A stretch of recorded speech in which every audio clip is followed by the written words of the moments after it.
Bonjour tout le monde, aujourd'hui avec UPS InSpace et Universel, nous vous proposons de monter à 2900 mètres d'altitude au pic du Midi de Bigorre, l'un des observatoires astronomiques les plus atypiques du monde. Nous partirons à la rencontre de Nicolas Bourgeois et Rémi Cabanac, avec qui nous vous ferons découvrir toutes les installations grand public et scientifiques de ce haut lieu de l'astronomie française. Et voici notre cabine. Partons à la découverte du pic. C'est parti pour une montée de 1000 mètres sans se fatiguer dans une cabine spacieuse. Cela n'a pas toujours été le cas depuis les premières installations en 1882, où il fallait compter environ 4 heures de marche depuis le Tourmalet. Avant l'installation du premier téléphérique en 1952, c'était à dos d'hommes et de mules que les ravitaillements se faisaient, parfois au prix d'accidents mortels. En 130 ans d'activité, le pic n'a jamais connu d'arrêt des activités scientifiques, même durant les 2 guerres mondiales.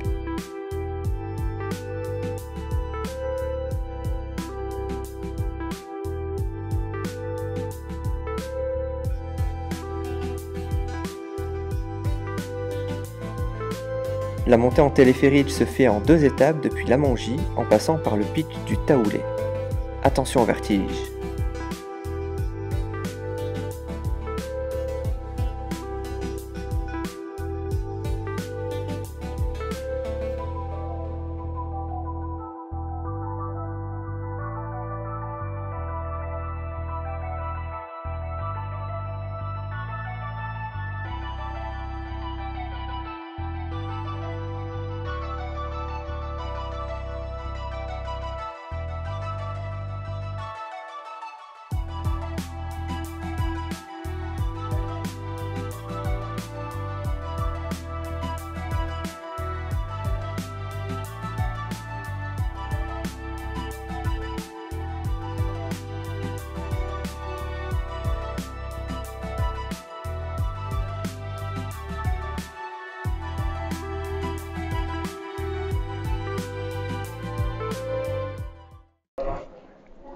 La première chose qui frappe en arrivant au pic du Midi, c'est ce magnifique panorama.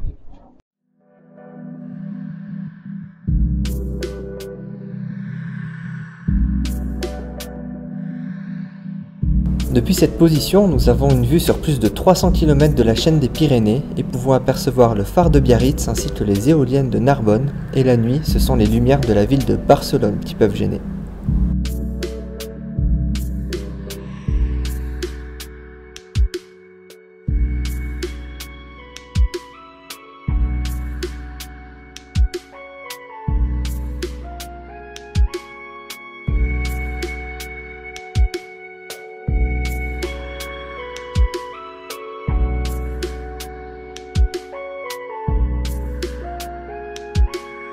L'idée de s'installer en haut du pic revient au général à la retraite Charles-Marie-Étienne Champion du bois de Nansouty et à l'ingénieur Célestin-Xavier Vossena qui désiraient effectuer des relevés météorologiques en haute altitude. Premièrement basés au col de Sancourt, juste en dessous du pic, en bas à gauche de l'image, ils s'établissent de façon permanente en haut du pic en 1882. L'utilisation de cet endroit stratégique se diversifie au fil du temps avec des études de géophysique, médecine, botanique et biologie, l'idée étant d'étudier le comportement des plantes et autres organismes vivants en haute altitude. À cela s'ajoutent des expériences de physique des particules et l'antenne de télédiffusion française de 102 mètres de haut qui émet entre autres les programmes TV des principales chaînes de la TNT est mise en service en 1963. Côté astronomie, la position du pic hors de l'alignement de la chaîne des Pyrénées permet des observations nocturnes en haute altitude sans être gêné par les autres pics. En plus, l'altitude permet d'observer des objets célestes inaccessibles depuis le sol. La constellation du Scorpion est par exemple entièrement visible. Le pic est un haut lieu de l'astronomie française où des grands noms se sont succédés comme Marchand, Dozer, Liot, Baillot ou encore Roche. Ce qui fait le charisme du pic, ce sont les nombreuses coupoles abritant pour la plupart des télescopes, des lunettes ou encore des coronographes, le tout permettant d'effectuer des observations du Soleil, du ciel nocturne ou encore de la turbulence atmosphérique. Pour nous guider dans leur visite, en commençant par le télescope Bernard Liot, nous avons rencontré Rémi Cabanac. Donc, bonjour Adrien, je suis Rémi Cabanac et je suis le responsable scientifique du Pic du Midi et le responsable aussi de ce grand télescope dans lequel on est, qui est le télescope Bernard Liot. Très bien. Et du coup, ici, on se trouve où actuellement? Ici, on est dans la salle de contrôle du grand télescope. Donc, c'est ici que travaillent la nuit les astronomes et les techniciens qui télépilotent le grand télescope. Et comment ça fonctionne, du coup? Alors, pour faire fonctionner un télescope professionnel, on a besoin de 2 personnes. Une personne qui s'assure que le télescope fonctionne bien en tant qu'instrument, c'est-à-dire que mécaniquement, il bouge et qu'il fait ce qu'on attend de lui, c'est-à-dire pointer les objets.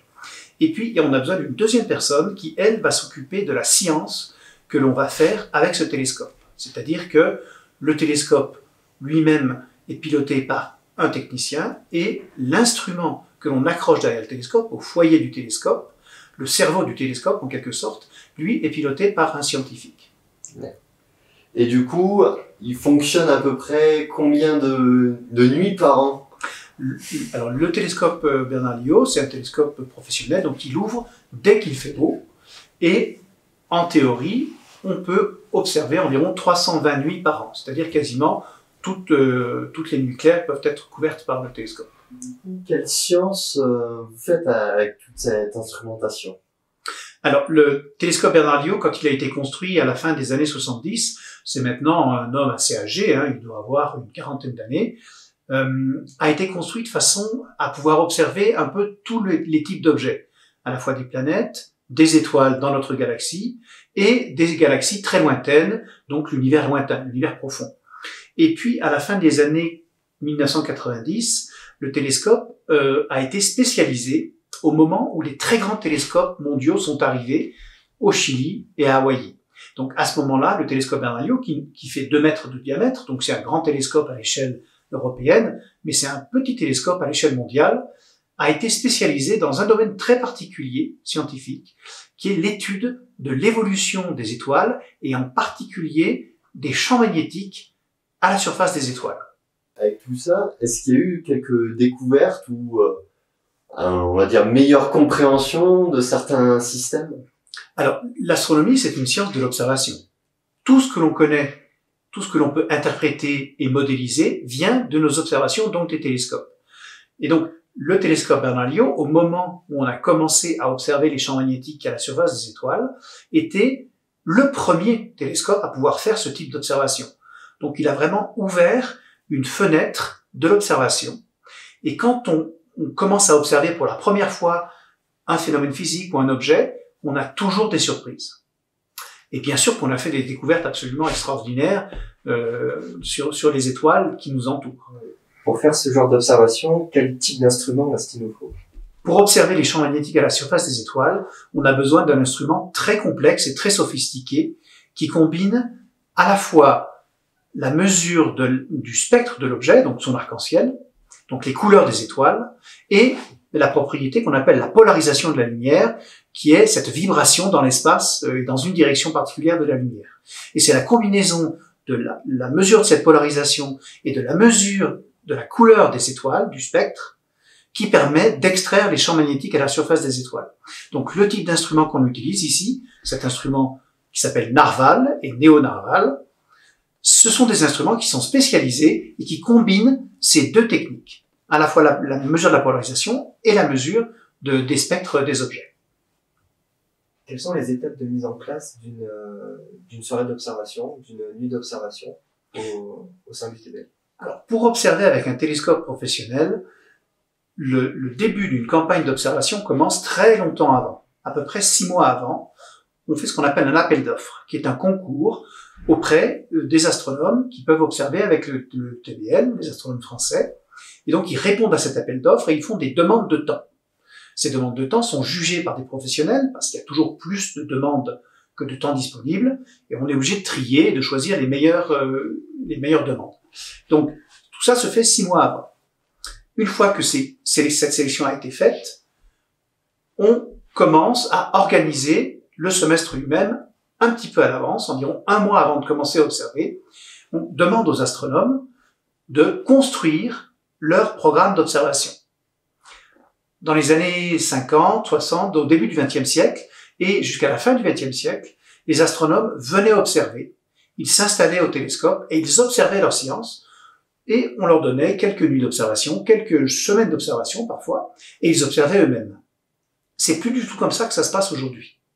Aujourd'hui, on fait les observations pour les astronomes. Donc un astronome va faire une demande de temps, et nous, on va observer pour lui.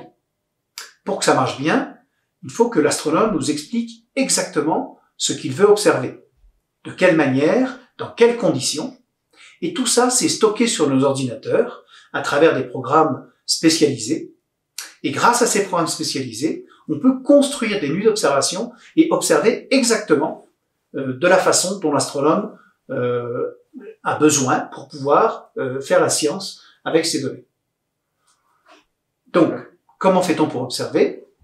En pratique, au début de la nuit, on va préparer la nuit très attentivement. On va pas perdre 5 minutes.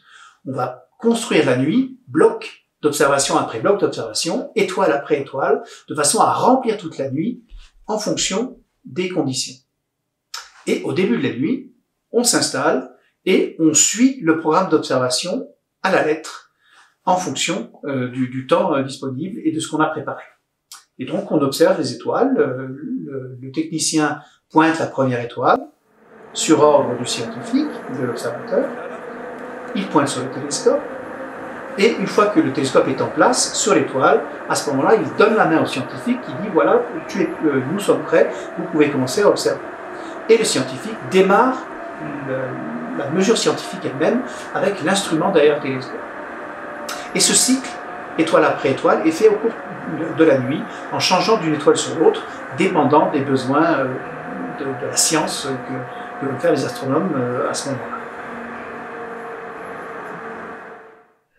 À part son diamètre qui est de 2 mètres à peu près, qu'est-ce qui fait que ce télescope est exceptionnel en France? Alors, ce qui fait la qualité d'un télescope, bien sûr, c'est sa taille. Plus le télescope est grand, plus il accumule de lumière. Mais il y a un autre facteur qui est important. Un télescope, un miroir, c'est un œil. Plus l'œil est grand, plus l'œil est sensible. Mais derrière l'œil, il y a un cerveau. Et ce cerveau, ici, c'est Narval, c'est l'instrument unique qui a été construit à Toulouse par des astronomes toulousains, experts mondiaux dans leur domaine, et c'est vraiment cet instrument qui fait la spécificité et, je dirais, le rayonnement mondial du télescope Bernard-Lyot aujourd'hui. Donc c'est la combinaison du télescope et de l'instrument derrière qui font qu'un télescope est unique. Et pourriez-vous nous parler un peu de la future évolution avec Spirou? Bien sûr. Alors, un instrument scientifique a une durée de vie d'environ une dizaine d'années. Alors, pourquoi 10 ans? Eh bien, tout d'abord, un instrument est construit pour un programme scientifique. Narval, par exemple, a été construit pour découvrir les champs magnétiques à la surface des étoiles. Narval a vécu une dizaine d'années, il a été construit en 2007, on est maintenant en 2020, Narval arrive au bout de sa vie. À mi-chemin, on a commencé à réfléchir à savoir ce qu'on allait faire après Narval.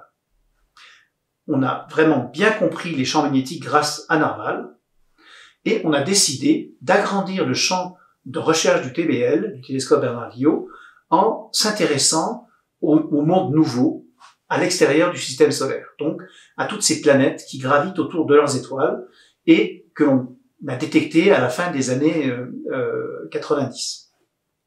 Donc le télescope Bernard-Lyot s'est lancé dans l'aventure de la détection des planètes extrasolaires. Mais ça fait déjà un certain nombre d'années qu'on observe ces planètes. Donc, que faut-il faire pour ouvrir un champ nouveau et intéressant dans le domaine des exoplanètes? Eh bien, il y a un domaine que l'on connaît assez mal dans la vie des exoplanètes, dans la vie des systèmes planétaires, y compris le système solaire, c'est les tout débuts de la formation des systèmes planétaires. On a des modèles qui nous expliquent comment ça se passe globalement, on sait que les champs magnétiques sont importants, mais on n'a pas d'observation. Pour pouvoir observer la naissance des systèmes planétaires, il faut aller à l'intérieur de ce nuage qui est en train de s'effondrer, qui bloque la lumière visible. On doit donc observer à travers l'infrarouge, et donc passer à travers ces nuages de gaz pour aller observer la formation des planétoïdes, des petites planètes elles-mêmes, toutes proches des étoiles. Et donc, le télescope Bernard-Lyot va accueillir un instrument qui s'appelle SPIP, qui veut dire un spectropolarimètre infrarouge, dans les Pyrénées. Et c'est le cousin d'un instrument qui a été construit aussi à Toulouse et qui est installé au télescope de Canada France Hawaii à Hawaï et qui fonctionne très bien, qui donne d'excellentes observations. SPIP va pouvoir observer des planètes de la taille de la Terre dans des zones habitables, donc dans des zones où l'eau est liquide à leur surface. Donc non seulement on va ouvrir un pan de notre connaissance observationnelle sur la naissance des mondes nouveaux, mais en plus, on va être capable de détecter les quelques exotères qu'on a tout proche de nous, autour d'étoiles froides. Du coup, Rémi, maintenant on se trouve dans la coupole du télescope Bernard-Liot. Du coup, est-ce que vous pouvez nous expliquer un peu tout ce qu'on a? Oui, alors on a ici un télescope qui a été construit dans les années 80, donc ça fait bientôt 40 ans. C'est un télescope qui a été construit au moment et conçu au moment où il n'y avait pas d'ordinateur. Il fallait donc pouvoir corriger la rotation de la Terre sur un seul axe. Donc c'est une monture qu'on appelle une monture équatoriale. Donc il y a beaucoup d'acier mobile, environ 60 tonnes, qui bougent. Alors c'est une très grosse machine, mais aussi très précise. Donc vous avez deux éléments qui permettent de pointer le tube dans à peu près toutes les directions. Vous avez d'abord cet élément rouge qu'on appelle la fourche, que l'on voit autour du tube, qui est incliné de façon parallèle à l'axe de rotation de la Terre.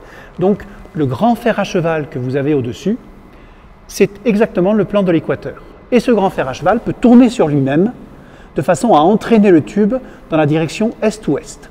Et donc c'est bien cet axe-là qui nous permet de corriger la rotation de la Terre quand le télescope suit les étoiles. Et puis il y a un deuxième axe qui permet d'incliner le tube de haut en bas sur l'horizon, qui passe à travers la fourche et qui s'accroche au tube. Donc avec ce deuxième axe, le tube peut s'incliner et pointer les étoiles plus ou moins haut sur le ciel. Et avec ces deux axes, on peut pointer dans à peu près toutes les directions dans le ciel. C'est comme ça que fonctionne le télescope, en tout cas ce télescope-ci. Et je crois qu'on a une petite particularité sur cette coupole avec l'opercule. Oui, alors la plupart des coupoles astronomiques, en particulier les coupoles modernes, s'ouvrent complètement pour laisser l'air circuler dans les dômes. Ici, ce télescope a été conçu à l'origine avec deux systèmes de mobilité et un petit trou, alors qu'on appelle l'opercule, qui fait 2,5 mètres de diamètre, de façon à ce que, bien sûr, tout le miroir puisse observer le ciel.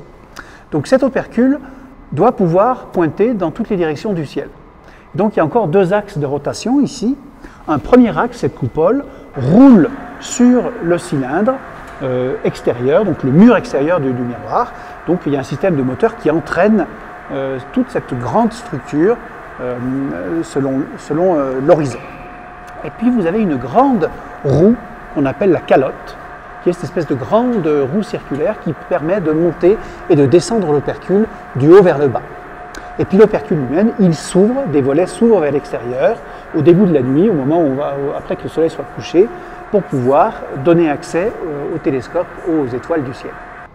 Et donc c'est la combinaison des mouvements de la coupole et des mouvements du télescope qui permettent de suivre les étoiles dans le ciel. Et du coup, à partir du miroir, comment on fait la liaison avec toute l'instrumentation qui se trouve sous les étages en dessous?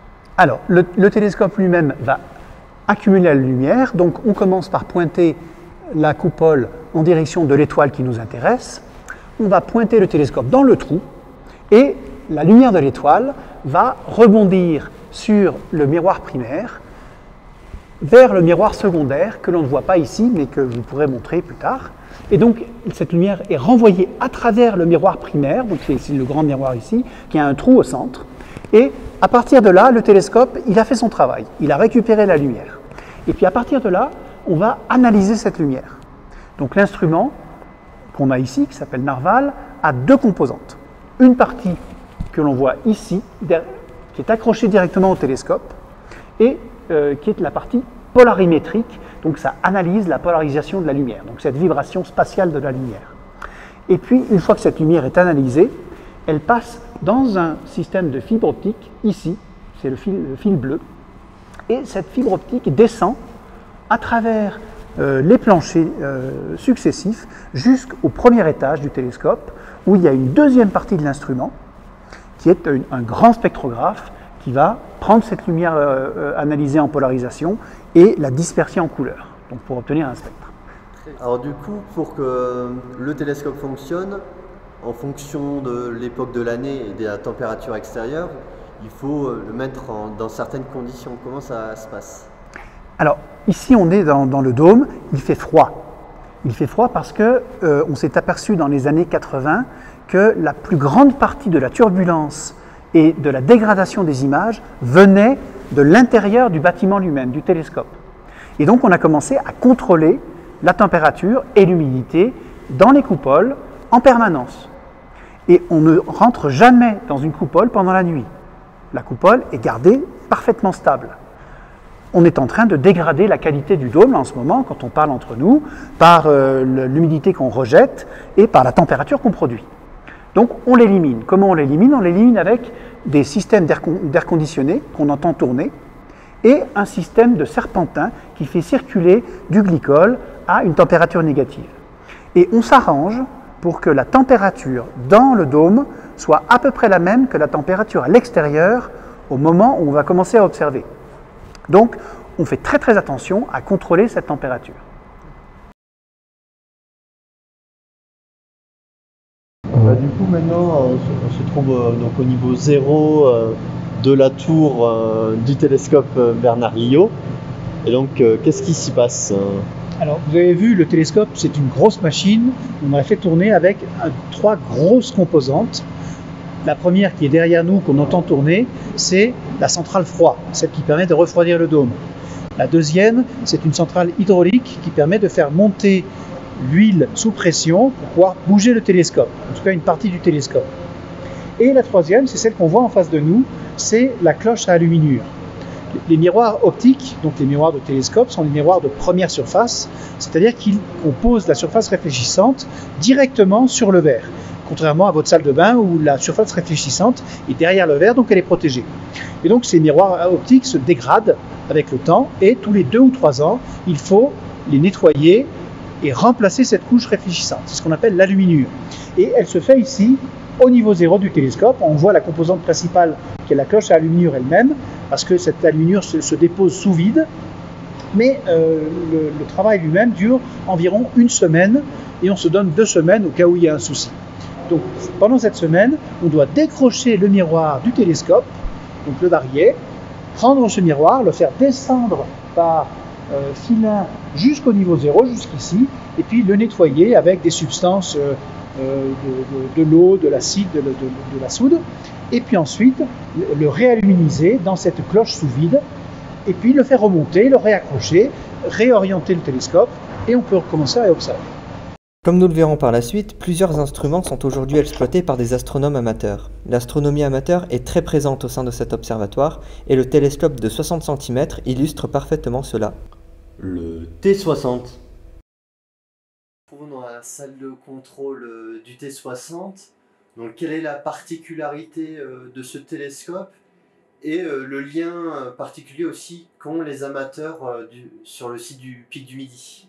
Alors, le télescope T60 effectivement est très intéressant parce qu'il fait un lien entre le monde de l'astronomie amateur, puisqu'il est complètement géré par une association d'amateurs, l'association du T60, et le monde professionnel.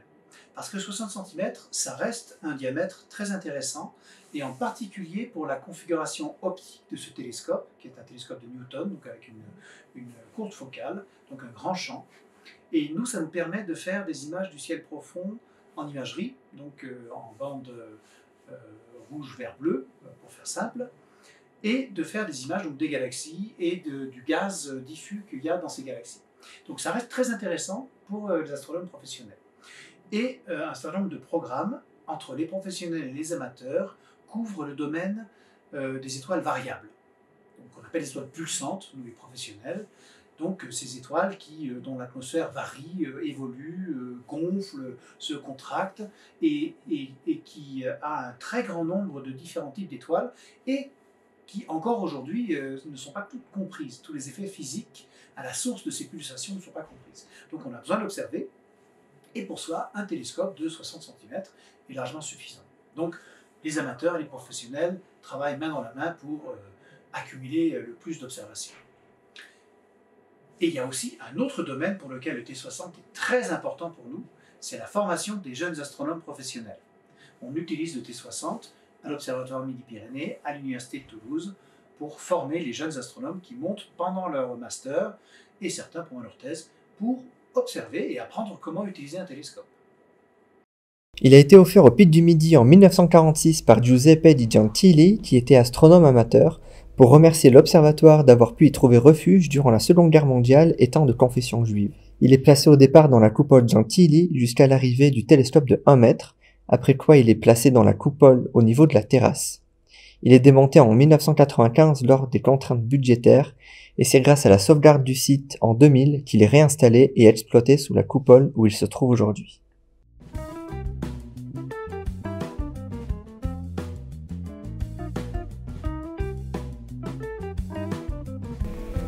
Le coronographe. C'est dans les années 30 que les observations du Soleil débutent, notamment grâce à Bernard Lyot qui invente le principe de la coronographie. Il consiste à cacher le disque solaire afin de pouvoir observer les éruptions émanant de sa surface. Un coronographe est en fait une lunette dotée d'un filtre pour isoler une couleur spécifique, à laquelle un cône occulteur est ajouté qui cachera le disque solaire. La présence du cône à l'intérieur de la lunette induira de la lumière parasite que le diaphragme de Lyot ainsi que sa lentille associée corrigeront. Le but du coronographe est d'observer l'activité du Soleil en surface. Elle se traduit par la présence de ce qu'on appelle les protubérances solaires, qui sont des éruptions de plasma à la surface du Soleil. Parfois, ces éruptions éjectent de la matière dans le système solaire. Ces événements sont alors appelés les éjections de masse coronale. Elles tiennent leur origine dans l'activité magnétique du Soleil. Des boucles de champs magnétiques peuvent sortir de sa surface et pour des raisons encore en étude, les lignes de champs magnétiques se reconnectent entre elles et éjectent la matière à ce moment-là. Cette matière libérée peut ensuite entrer en contact avec la Terre, mais le champ magnétique terrestre agit comme un bouclier. Les lignes de champ magnétique solaire encore contenues dans la matière éjectée se reconnectent avec celles de la Terre et sont emmenées du côté nu de la planète. Ici, elles peuvent se reconnecter, toujours pour des raisons intensément étudiées, ce qui a pour effet d'accélérer la matière du Soleil vers les pôles magnétiques de la Terre, provoquant les majestueuses aurores polaires. Au pôle Nord, elles sont appelées aurores boréales et au pôle Sud, aurores australes. Mais il est bien plus simple d'observer les aurores boréales car elles se produisent au niveau des zones habitées, proches du cercle polaire arctique. En 1989, le coronographe ACO est installé. Il observe la couronne du Soleil dans une seule couleur, appelée hydrogène alpha. Située dans le rouge, elle permet d'observer les protubérances. En 1994, un partenariat entre les professionnels de l'Observatoire Midi-Pyrénées et amateurs bénévoles est établi afin de poursuivre les observations menacées par des contraintes budgétaires. Les observateurs amateurs s'établissent en l'association Observateurs Associés et obtiennent un mécénat par l'entreprise Fiducial grâce à son PDG, Christian Latouche. ACO reste en activité jusqu'en 2007 où il est remplacé par le projet CLIMSO pour clichés multiples solaires. Depuis, hormis lors de maintenance ou de météo capricieuse, il a permis d'effectuer un suivi de l'activité solaire en continu grâce aux équipes bénévoles des observateurs associés qui se relaient chaque semaine par groupe de 2. Aujourd'hui, CLIMSO contient 4 instruments qui fonctionnent en même temps, avec 2 lunettes qui observent la surface entière du Soleil, l'une permettant d'observer les zones les plus chaudes grâce à la lumière émise par le calcium, et l'autre utilisant aussi la couleur H-alpha pour observer les taches à la surface du Soleil. Les 2 autres instruments sont les coronographes, l'un observant les protubérances dans la couleur H-alpha et l'autre observant l'hélium.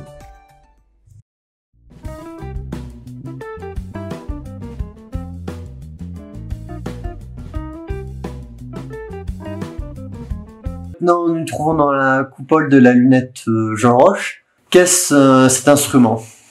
Alors c'est un instrument extrêmement intéressant qui fait partie du domaine du patrimoine du Pic, mais aussi du patrimoine mondial de l'astronomie. Ça a été un des premiers instruments à s'abstraire de la turbulence du dôme. Donc c'est une lunette qu'on appelle nous communément ici la coupole tourelle, parce qu'il s'agit d'une tourelle de canon Leclerc qui était fabriquée à Tarbes dans les années au XXe siècle. Et on a pris le modèle de cette tourelle et on a agrandi pour pouvoir y insérer cette espèce de grand tube optique qui est en fait un réfracteur, donc c'est une lunette. Et ce télescope a permis pendant toute une génération de faire les meilleures images du Soleil depuis le sol. Des meilleures images en précision et en piqué. Jean Roche et son descendant Richard Muller m'expliquait qu'une fois il est allé en conférence avec une photographie prise avec ce télescope et qu'il l'a posée à côté d'un poster de la NASA qui montrait des images prises avec un satellite à l'époque. Et la personne qui était en charge du satellite a regardé les images de la lunette Jean Roche et a dit « Oh, c'est intéressant, quel instrument spatial a pris ces images ?» Et Richard Muller lui a dit « Non, non, c'est pas un instrument spatial, c'est la lunette Jean Roche, notre bonne vieille lunette qui a pris ces photos. » Juste pour parler de la qualité optique, ça a été pendant des années le meilleur instrument optique terrestre pour la qualité des images. Le signe était à 0.3, 0.4 régulièrement, pendant la journée, bien sûr. Et du coup, comment il fonctionne? Alors, pour qu'elle fonctionne, c'est un fonctionnement très particulier. Le télescope est accroché à la coupole, donc les deux doivent bouger en même temps, ce qui rend son fonctionnement très délicat et un petit peu complexe. Donc, la lunette elle-même est assise sur ce qu'on appelle une plaque équatoriale, mais contrairement au télescope Bernard-Liot, au télescope de 1 mètre ou au télescope de 60, qui doivent pouvoir pointer dans toutes les directions, cette plaque équatoriale ne doit pointer qu'en direction du Soleil, qui a un mouvement saisonnier. Donc en été, il est un peu plus haut, en hiver, il est un peu plus bas, mais l'amplitude est quand même beaucoup plus basse. Et donc, cette coupole va pointer le Soleil au matin et va le suivre pendant toute la journée, été comme hiver. Et puis, une fois que le télescope a fait l'image du Soleil, derrière, on accroche des instruments à l'endroit où le foyer du télescope arrive, et on peut faire des spectres du Soleil, c'est-à-dire mesurer la couleur et la vitesse des gaz à la surface du Soleil, ou bien on peut mesurer à l'échelle totale du Soleil, avec une caméra grand champ, toute la surface du Soleil et mesurer la structure, la mésostructure, l'organisation des cellules de turbulence à la surface du Soleil, qu'on appelle la granulation. Et du coup, est-ce qu'il est encore utilisé actuellement à des fins de recherche ou plus du tout? Alors aujourd'hui, on l'utilise surtout pour former les étudiants. Et donc on l'utilise pour observer le Soleil, bien sûr, mais aussi pour observer les planètes qui sont sur le plan de l'écliptique, donc le même plan du Soleil. Donc on peut pointer sur Saturne ou sur Jupiter et les observer avec cet excellent télescope qui continue à donner des images de très grande qualité. Mais on l'utilise un petit peu moins pour la science de pointe sur le Soleil.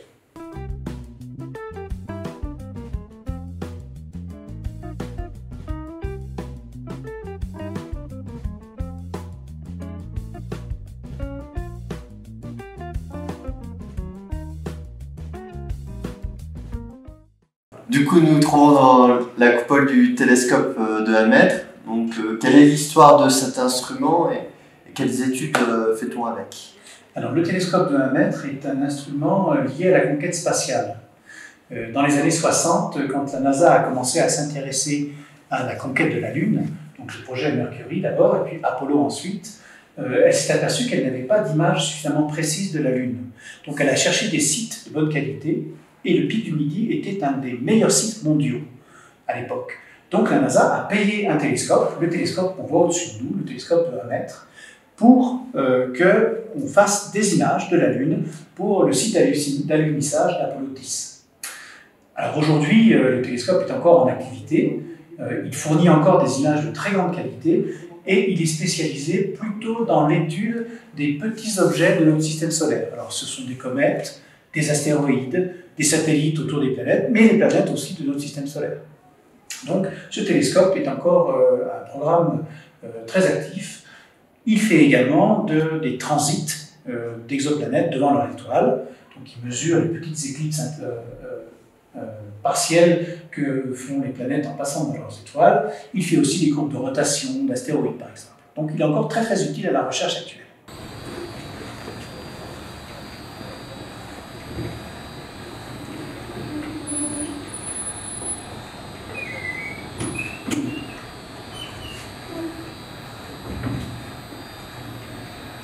La Deuxième Guerre mondiale, la France a accueilli un certain nombre de personnes et les a protégées. Et en particulier, un astronome italien, juif, Gentili, a été protégé au Pic du Midi pendant la Deuxième Guerre mondiale.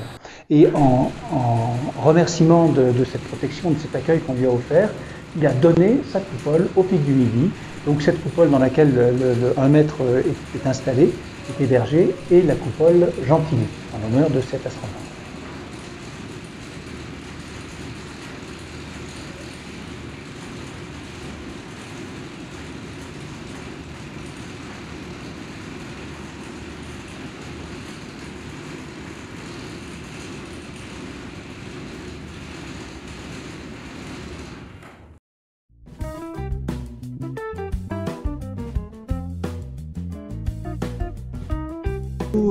Maintenant, nous allons visiter la tour d'aérologie et essayer de mieux comprendre ce qui s'y passe.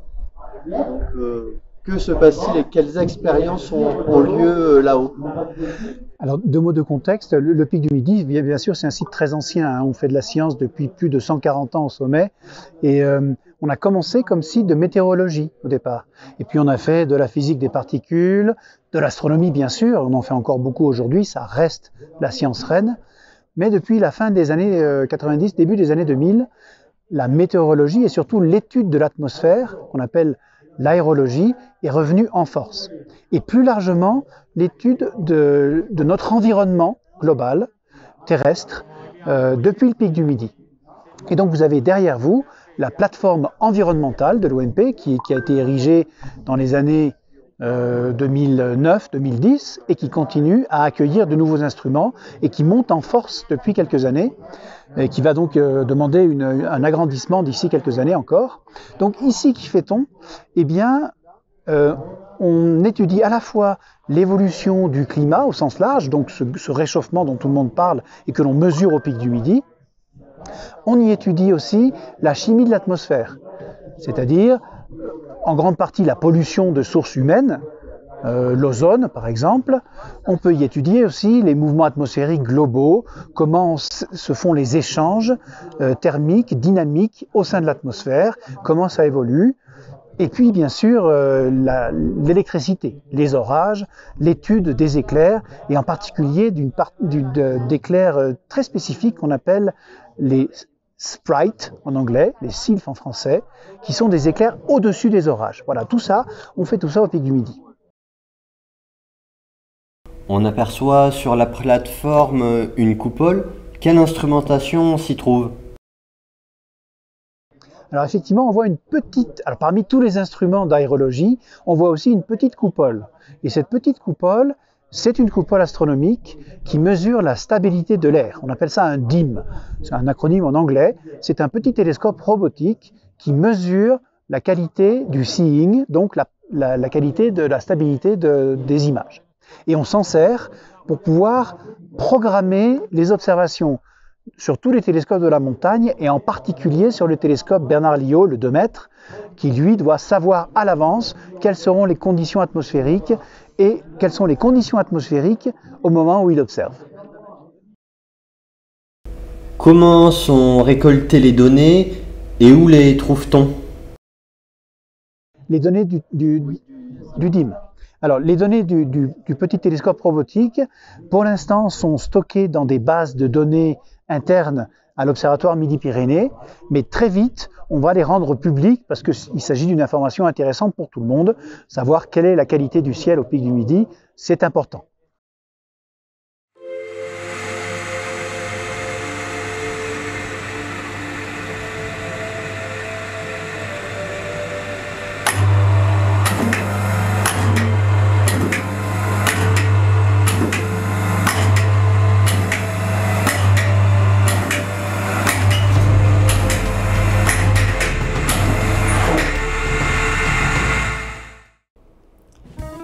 L'observatoire du Pic du Midi de Bigorre n'est pas fréquenté seulement par des scientifiques, c'est aussi un lieu incontournable pour les amoureux de haute montagne puisqu'il est possible d'en descendre à ski. Grâce au téléphérique, il est accessible facilement en famille, ce qui en fait un lieu privilégié de diffusion de la culture scientifique, notamment de l'astronomie et de l'exploration spatiale. Pour nous parler de l'aspect grand public du Pic, nous avons rencontré Nicolas Bourgeois, directeur adjoint du Pic du Midi. L'histoire, elle est assez mouvementée, hein, elle est assez longue, cette histoire de l'ouverture au public. Mais si on devait se concentrer sur les 20 dernières années, le principe de cette ouverture, c'était de répondre à des dépenses que l'État ne voulait plus assurer pour l'observatoire et de faire en sorte que la manne touristique vienne répondre à ces dépenses. Et dans les premières années de l'ouverture au public, il fallait se le dire, l'enjeu il était avant tout sécuritaire, hein. C'était de permettre au public d'accéder en toute sécurité à l'observatoire, ce qui peut paraître l'évidence même mais qui ne l'était pas forcément au départ, de rassurer les gens sur le fait qu'arriver en haute montagne et au pic, il n'y avait pas plus de problèmes que ça. Et au fur et à mesure, ça a été de finalement essayer de définir ce qu'allait être le standard de l'accueil du public. Et plus ça avançait, plus on s'est dit que de toute façon on n'avait pas d'autre choix que de faire de l'excellence.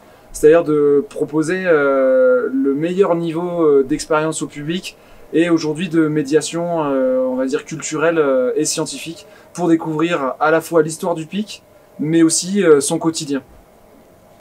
Et du coup, pour cela, vous continuellement vous rajoutez de nouvelles expériences avec le musée qui a été rénové pour toujours se mettre au goût du jour. Exactement, il y a un truc qui fonctionne forcément très bien, hein, c'est pour faire augmenter la notoriété et pour faire augmenter la fréquentation et donc la satisfaction aussi du public, c'est de renouveler ce qu'on propose.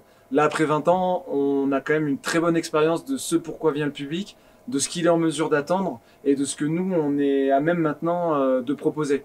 Donc là, on a étoffé certaines équipes, notamment sur la partie médiation culturelle et scientifique, pour développer de nouvelles propositions.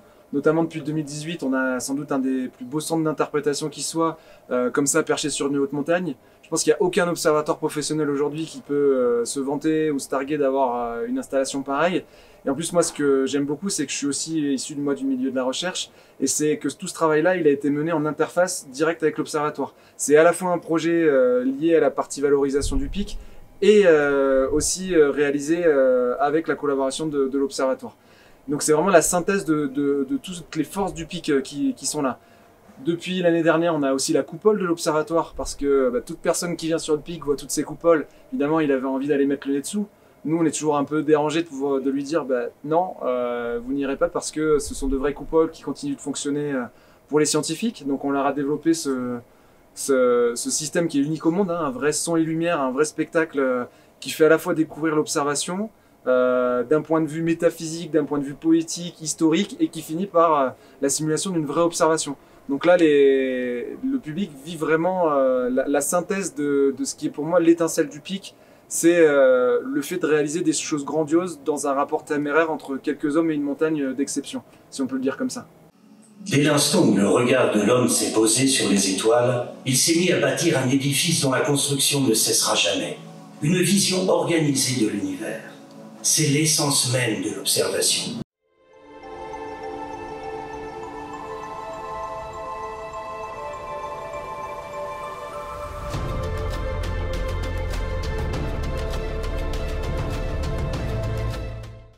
Parmi les activités phares proposées se trouve le planétarium exploitant la coupole Baillot, la plus vieille de l'observatoire, réhabilitée pour cet usage.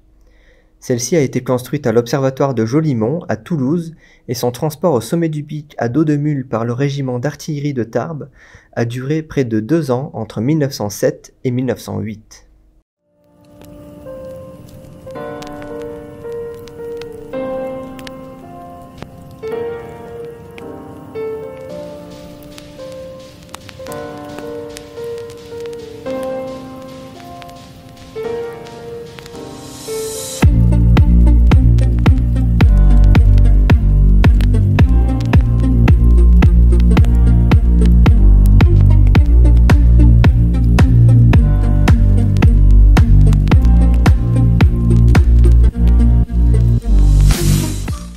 Pour les plus téméraires, il est possible de côtoyer le vide grâce au ponton dans le ciel.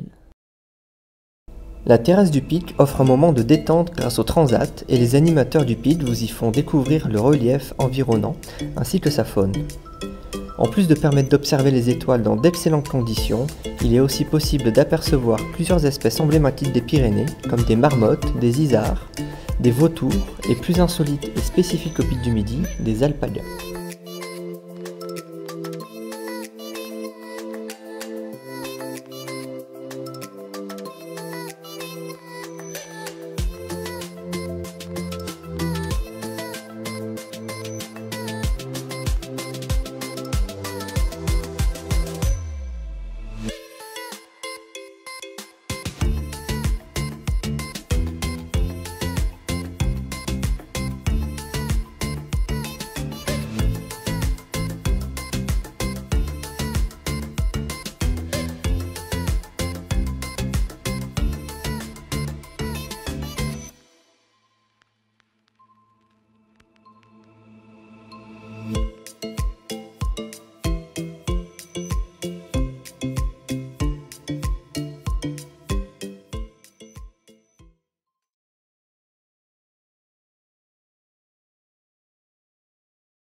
La nuit tombe sur le pic du Midi. Les étoiles se dévoilent peu à peu et une bande où elles semblent se concentrer apparaît, la Voie lactée. Cette bande traversant le ciel de part en part en été est une vue par la tranche de notre galaxie. Notre système solaire évolue en son sein, au milieu de centaines de milliards d'autres étoiles. Le pic du Midi est l'un des rares endroits où la Voie lactée est aussi bien visible. Elle capte l'attention, retient nos regards des heures durant. Chaque soir, une vingtaine de personnes ont la chance de côtoyer l'immensité de ce paysage galactique. Cependant, ce spectacle inestimable est de plus en plus menacé par la pollution lumineuse grandissante des villes. C'est pourquoi de nombreuses personnes se mobilisent pour la protection du ciel du pic. Un projet de réserve du ciel étoilé a notamment été mis en place. Donc, on se retrouve aujourd'hui pour discuter de la réserve de ciel étoilé du pic du Midi. Donc, comment est venu ce projet, en quoi il consiste et quels sont du coup les bénéfices de cette réserve?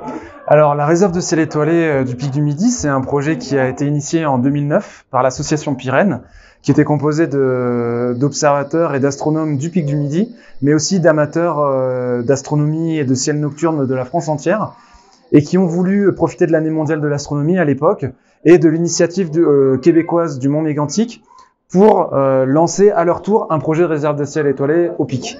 Donc ce projet, il a eu un très bel écho en 2009.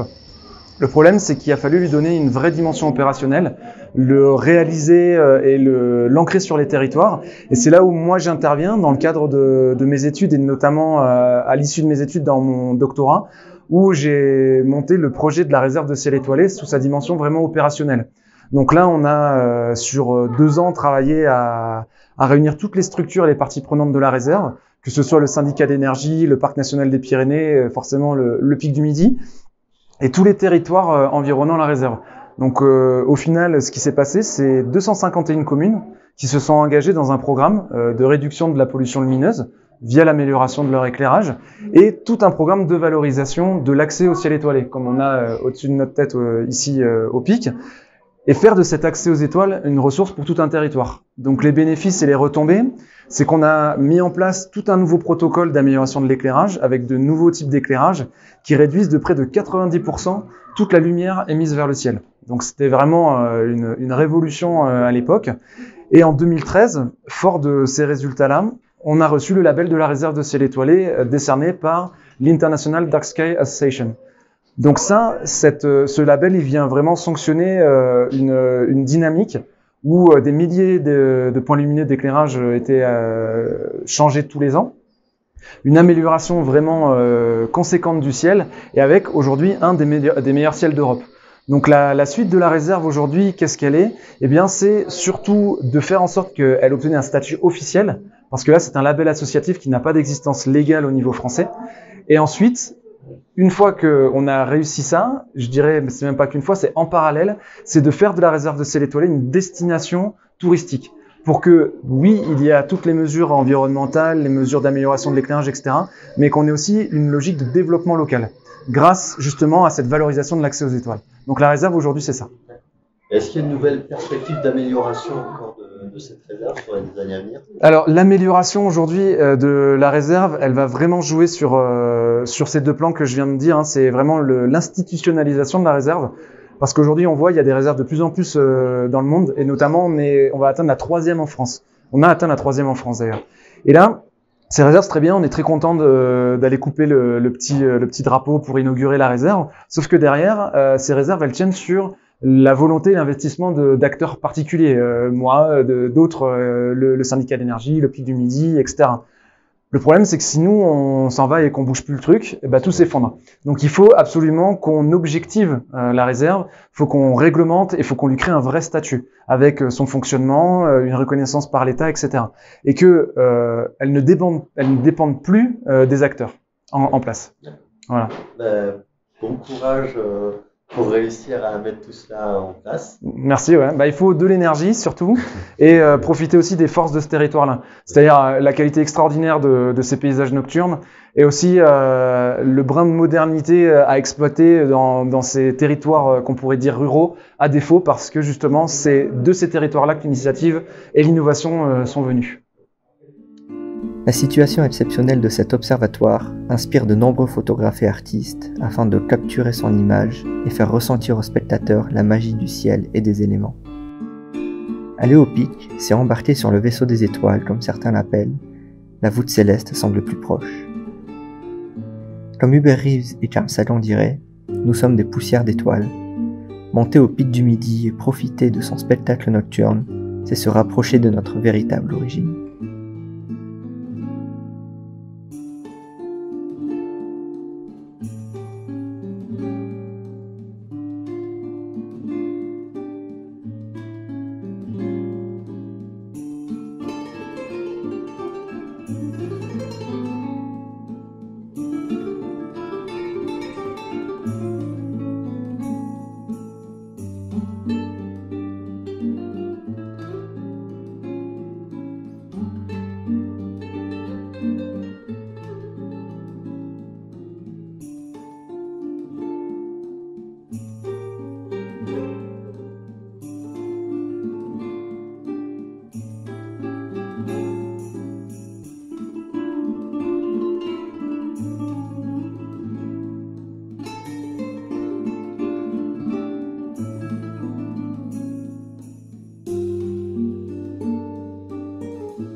Merci de nous avoir suivis pendant toute cette visite des installations grand public et scientifiques du Pic du Midi de Bigorre. Et donc l'heure pour nous de repartir avec ce téléphérique. À bientôt. À bientôt.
Aujourd'hui, avec UPS InSpace et Universel, nous vous proposons de monter à 2900 mètres d'altitude au pic du Midi de Bigorre, l'un des observatoires astronomiques les plus atypiques du monde.